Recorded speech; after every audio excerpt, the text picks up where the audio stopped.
Olá, a sugestão de hoje é para os católicos que gostam de ler sobre a sua religião para a conhecerem melhor. Trago o livro O que são os Evangelhos, da autoria de Geraldo Morujão, editora Quadrante.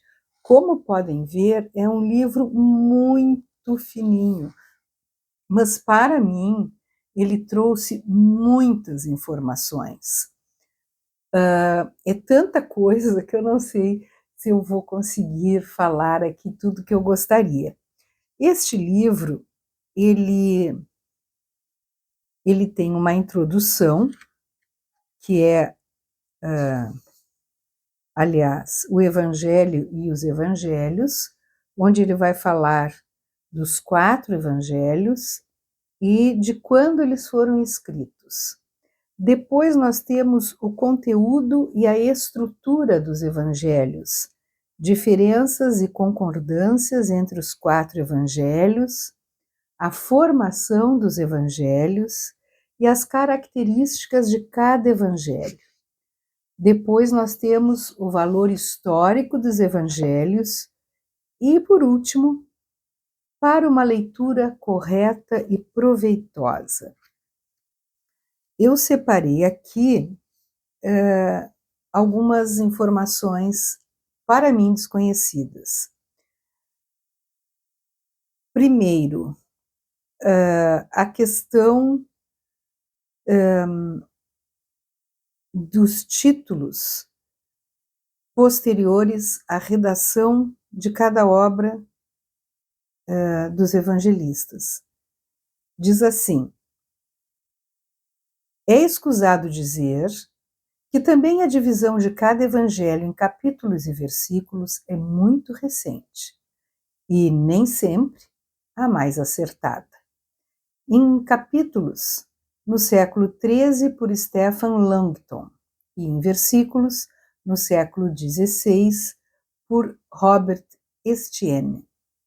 Os autores do Evangelho não assinaram a sua obra, nem quiseram deixar o seu nome de alguma maneira vinculado aos seus escritos. Esta preocupação de anonimato põe em evidência o valor da mensagem. Com efeito, o importante não era o que cada um escrevia, mas sim o que Jesus fez e ensinou. Sua obra salvadora da humanidade, aquilo mesmo que os apóstolos pregavam. Depois ele vai falar sobre os 4 evangelhos. Ele diz o seguinte, que o Evangelho de São Mateus foi escrito para cristãos vindos do judaísmo. Por isso, ele usa reino dos céus em vez de reino de Deus e cidade santa em vez de Jerusalém. E, por outro lado, é Mateus que contém mais citações do Antigo Testamento e as que são próprias só dele estão tiradas da Bíblia hebraica, evidentemente porque ele falava para cristãos vindos do judaísmo. Já São Marcos,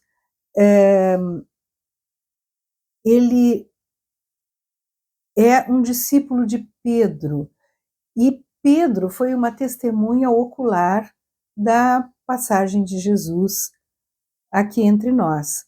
Então, nós lemos que há muitos indícios de que foi Pedro a fonte de informação de Marcos,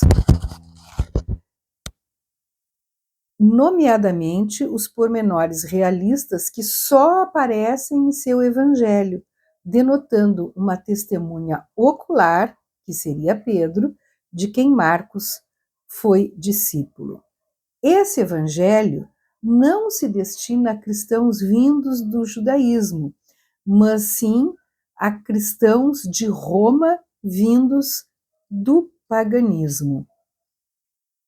São Lucas é o único escritor do Novo Testamento que inicia sua obra com um prólogo de autor, mas sem revelar sua identidade, embora se apresente como alguém que investigou tudo cuidadosamente desde o princípio e que pretende fazer uma narração ordenada.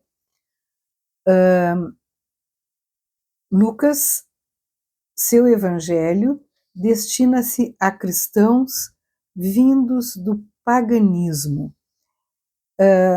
Nós lemos aqui que ele é dedicado a um cristão notável, excelentíssimo, chamado Teófilo, mas é também destinado a fiéis não procedentes do judaísmo, e nós podemos saber isso porque ele explica as instituições judaicas, como a festa dos ázimos, e não faz referências à lei judaica, que São Mateus faz em passagens paralelas. E que esse evangelho se destinava a cristãos vindos do paganismo comprova-se pela omissão de coisas que poderiam ser um pouco duras para eles, como o episódio da Cananeia e a proibição de ir à terra dos gentios.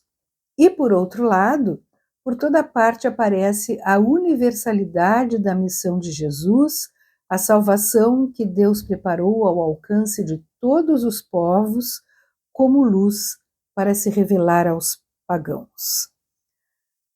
Já São João tem o seu evangelho, de novo, o destino para os cristãos vindos do paganismo, pois ele costuma explicar palavras hebraicas como Rabi, Raboni, Messias, Kefá, Siloé, Gabatá e costumes judaicos, como o de os judeus não se darem bem com os samaritanos. Depois, nós vamos encontrar a palavra sinótico apresentada aos evangelhos. E aí a pergunta é: o que são esses evangelhos sinóticos? Mas antes, nós vamos falar um pouquinho sobre diferenças e concordâncias entre os 4 evangelhos. As diferenças de conteúdo e de estrutura são relativamente pequenas nos 3 primeiros evangelhos, mas relativamente grandes entre eles e o de São João. Com efeito, São João narra fundamentalmente a atividade de Jesus em Jerusalém, aonde sobe por 4 vezes, ao passo que os outros 3 evangelhos narram a que se desenvolve na Galileia até a paixão. João fala de pelo menos 3 festas de Páscoa, e os outros só se referem a uma. Em 7 milagres que São João conta, e a que chama sinais, só 2 são comuns aos outros: a primeira multiplicação dos pães e o caminhar sobre o lago. Mas a maior diferença está nos discursos, que em João obedecem a um tema unificador, partindo de um acontecimento ou de um diálogo pessoal até alcançarem uma grande profundidade doutrinal. Por vezes não se sabe onde acabam as palavras de Jesus e onde começa a reflexão do evangelista. Por outro lado, as semelhanças, mesmo literais, entre os 3 primeiros evangelhos, Mateus, Marcos e Lucas, são tantas que se podem transcrever em 3 colunas paralelas, permitindo assim uma visão de conjunto ou sinopse, quer das semelhanças, quer das diferenças entre eles. Por este aspecto, convencionou-se chamar-lhes evangelhos sinóticos, que são os evangelhos, portanto, de Mateus, Marcos e Lucas, com muitas e muitas coisas semelhantes. Vou passar aqui agora a falar sobre as características de cada evangelho. No Evangelho de São Mateus, sobressai a figura amável de Jesus, e é o Evangelho dos discursos de Jesus, e o Evangelho do cumprimento das profecias. E a divindade de Jesus é posta em evidência.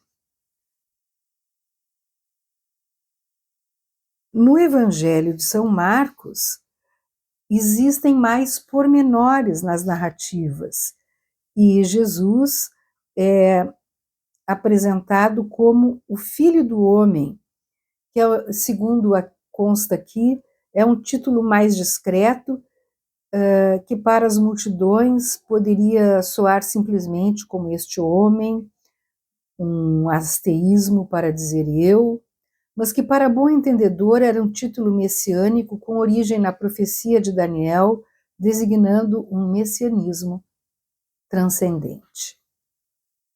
O Evangelho de São Lucas descreve os fatos por ordem, como se ele fosse um super historiador. E a diferença entre ele e os outros é que ele é o mais longo e quase metade do seu conteúdo não aparece nos outros evangelhos. Quase todas as cenas da infância de Jesus são exclusivas do Evangelho de São Lucas. E uma das características mais importantes desse terceiro evangelho é que uma parte importante, uns 10 capítulos, agrupa uma série de episódios e ensinamentos de Jesus ao longo de um demorado itinerário a caminho de Jerusalém. E Jesus aparece como o foco de todo o evangelho. São Lucas foca a pessoa de Jesus sob 3 aspectos preferidos: profeta, Salvador e Senhor. Mas é também conhecido como o Evangelho da bondade e da exigência, e tanto é que houve quem chamasse São Lucas como o secretário da mansidão de Cristo, pois, pelo que só ele refere, fica mais patente a misericórdia do coração de Cristo para com os pecadores. E, além disso, ele dá um lugar importante às mulheres, então muito desprezadas em sua dignidade. Mas, ao mesmo tempo que ele é um evangelho da bondade, ele é também um evangelho das exigências da vida cristã. É bem mais notável em São Lucas também a insistência na oração. No Evangelho de São João, nós temos uma riqueza e profundidade doutrinal. E o simbolismo tão típico desse quarto evangelho insere-se na visão profunda de fé. E ele apresenta Jesus como Messias e Filho de Deus. E o cerne desse quarto evangelho é a revelação do mistério da encarnação do Verbo. Jesus é o Filho unigênito e eterno de Deus, encarnado na realidade de uma existência humana concreta, verdadeiro Deus e verdadeiro homem. E a revelação mais clara da vida de Deus, a Santíssima Trindade, um único Deus em 3 pessoas iguais e distintas, é aqui revelado com maior clareza. Depois, o livro vai nos trazer o valor histórico dos evangelhos, os questionamentos feitos sobre eles, como dizendo que o que estava ali era a criação da cabeça de quem escreveu, outros dizendo que não, e vem então essas diversas falas e as justificativas delas. Por fim, nós temos um capítulo chamado Para uma leitura correta e proveitosa, e nesse capítulo ele chama a atenção da necessidade de contemplar as cenas do Evangelho e de ler como um plano de leitura. Gostei demais do livro, achei muito formativo, me trouxe muitas novidades e eu acredito que se a gente quer amar ainda mais a Deus, é importante conhecer ainda mais. Portanto, a sugestão de O que são os Evangelhos, de Geraldo Morujão, editora Quadrante.